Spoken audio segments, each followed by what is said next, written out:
So, for part 4 of your story, I want to talk to you about conflict.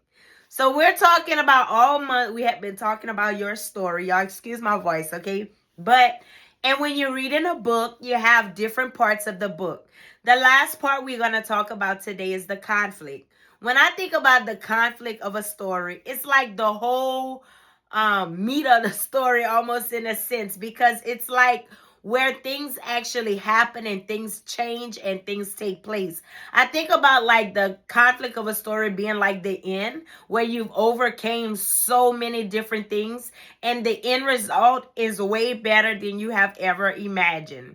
When I think back to like looking at like different parts of my life where I went through different things in my life, I can look back now and I'm like, I don't know how I made it through that. And I'm like, nobody but God, and it's like you think about something else and it's like we go through stuff and then we feel like we're never going to get through it. And we always get through it. It's never the end of the story, right?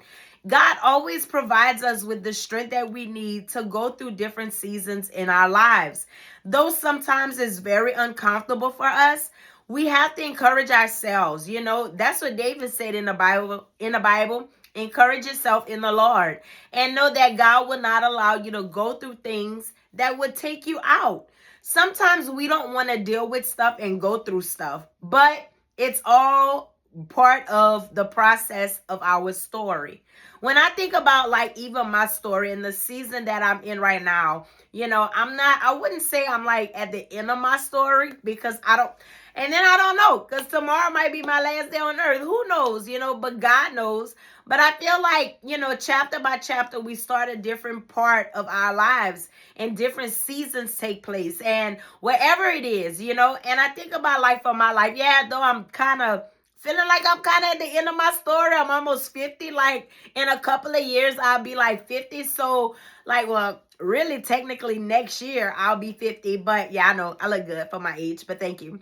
But honestly, I think about like just going through life, and I'm probably like maybe more than half of my life, but I don't want to even live to be 100. But anyway, we have to realize that no matter what we go through in our lives, our story, God has handpicked each of our stories for us, right? He already knows what we're going to go through. He already knows what it's going to take to build certain things inside of us, build certain characters, pull certain things out of us, and things of that nature. We don't know, but He knows. We have to get to a place where we're satisfied with our own story.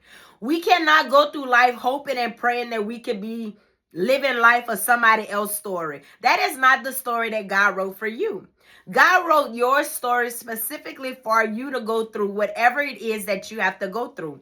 Now, I'll be a little transparent with y'all. Last Friday, I literally soaked in the tub and I went through this whole spiel mentally. Like I was crying and I was like, God, I'm never going to have the love story of being able to say I'm married for 50 years and I have a family and I have children. And I went down this whole spiel and I was crying. And then I gathered my little thoughts together and I said, nope. I started, saying good positive affirmations about myself. And I said, God didn't have that in the making for me. He didn't make my story to be like that. And I had to remind myself, yeah, for whatever reason he saw fit for me to not have bear children of my own, it's okay. If he saw not fit for me to be able to say I've been happily married for 50 years, it is what it is, but it's my story.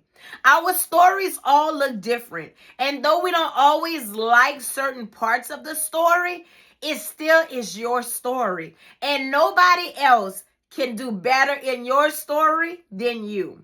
So my question to you would be, are you satisfied with the story that God is writing for your life?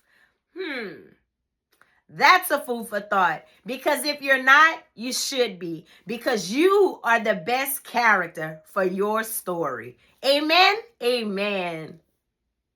So I leave you with this. Revelation chapter 3 and verse 5. And it says, He that overcometh, the same shall be clothed in white raiment. And I will not blot out his name out of the book of life, but I will confess his name before my Father and before his angels. So before I go, I just want to remind you, if you haven't already, check out my website at www.talkswithshay.org. You can subscribe to my videos on YouTube and find me on Facebook. Like my page, share my page, invite your friends to like my page. And until next time with Talks with Shay, Shay is out. Y'all stay blessed.